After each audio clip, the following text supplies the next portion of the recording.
Do të kthehesha pak tek marrëveshja. Çfarë do të thotë për ty kjo marrëveshje? E pronën e avokuan të huaj këtë marrëveshje në këtë moment, apo thjesht është një iniciativë trepalëshe pa avokimin e spektrit ndërkombëtar?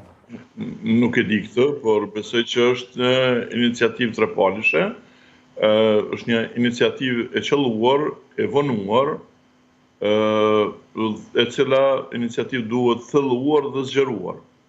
Duhet thellëuar sepse kjo akoma nuk është një aleancë ushtarake, por duhet të ishte një aleancë ushtarake në përballje të rrezikut të agresionit potencial serb në rajon, si shtet i vetëm i cili rrezikon sigurinë në rajon. Duhet zgjeruar sepse në këtë fakt trepalësh do duhet të ishte në fakt minimumi 4 palësh, do duhet të përfshihet edhe Bullgaria në këtë si vend mik, si aleat i natyrshëm edhe i Kroacisë, edhe i Kosovës, edhe i Shqipërisë. Dini që Bullgaria ka qenë i pari vend ortodoks i cili ka njohur Kosovën. Dhe kjo do të pakson të rrezikun e një lufte potenciale në rajon. Prandaj edhe ka patur një reagim të Serbisë, sepse Serbia i fryn kungullit në gardh. E larg e ndjen atë peshën e rrezikut, përkatësisht rrezikut, jo rrezikut që të sulmohet Serbia, por rrezikut që Prishja e planeve. Të prishën planet e saj.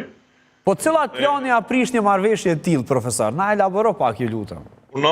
Cilat plane konkrete Serbisë ja prish një marrëveshje e tillë? Tani me ardhen e Trumpit në pushtet, pritën ndryshime të mëdha gjeostrategjike, gjeopolitike. Nuk mund të dim saktësisht se çfarë mund të ndodhë, por mund të ndodhë për shembull largimi i amerikanëve nga NATO. Nuk e dim nëse do të ndodhë apo jo, nuk është kjo sigurt, por mund të ndodhë. Mund të ndodhë largimi i amerikanëve nga Evropa, edhe një prishje amerikanëve me Evropën.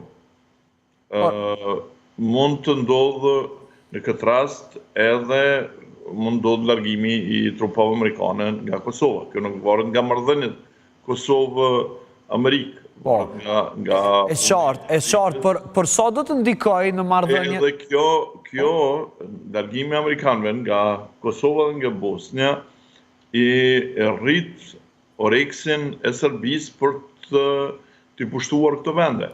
Dhe kjo marrëveshje trepalëshe mendon se e ndalat oreks, ose ka fuqi potenciali ushtarake që t'i bëj balla atij oreksi?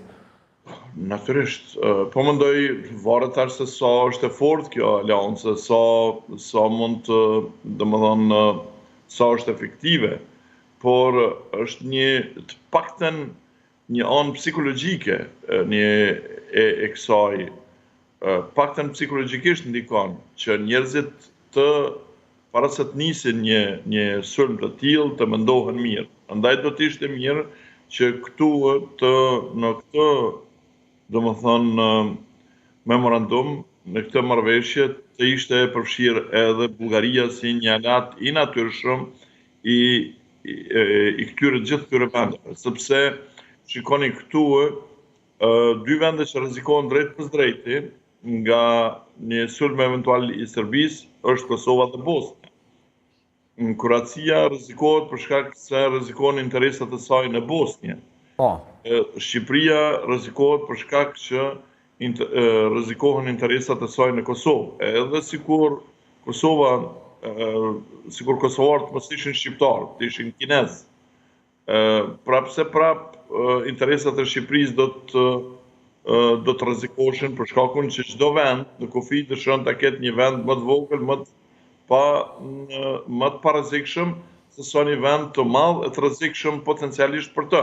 Prandaj për Shqipërinë është shumë më mirë që ta ketë në kufi Kosovën se sa ta ketë në kufi Serbinë.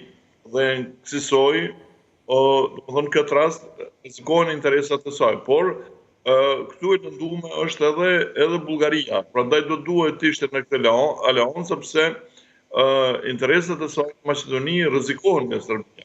Por a ka mundësi, zotëris Pahiu, që të kemi edhe një kundër aleancë në këtë rast, në mes të vendeve tjera, po më kujtohet tash më ishte Dodik i fundit që vizitoi Maqedoninë, sa i përket pjesës së politikanëve të botës sërbe. A ka mundësi që kjo aleancë për shembull të zhvillohet në mes të Bullgarisë, Maqedonisë dhe Serbisë? Hipotetikisht gjithmonë. Ja, nuk ka mundësi në mes Bullgarisë dhe Serbisë, sepse dy vendet më të armiqësuara në rajon, dy kombët më të armiqësuara në rajon, nuk janë shqiptarët dhe serbët, nuk janë serbët dhe kroatët, po janë bullgarët dhe serbët.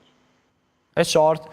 Luftat më të mëdha, më të mërshme që kanë ndodhur, domethënë në rajonin tonë, në Ballkan, nuk janë mes shqiptarëve dhe serbëve, janë mes bullgarëve dhe serbëve. E qartë, zotëris Pahiu. Po? Që prandaj po them që Bullgaria do duhet të ishte në këtë mes, domethënë në mesin e këtyre aleatëve dhe do të ishte një garancë shumë e madhe për paqen dhe sigurinë e rajonit. Zotëris Pahiu, ishte shumë kënaqësi të bashkëbisedojmë së bashku në këtë pjesë, shpresojmë që në të ardhmen t'ju kemi edhe në studio. Çdo të mirë. Faleminderit shumë. Atëherë mes të Klan Kosovës, kështu është koha që ta mbyllim edhe bllokun e parë, kishim një bllok maratonik, është momenti që të shkëputemi me pak marketing dhe rikthehemi me një temë krejt tjetër.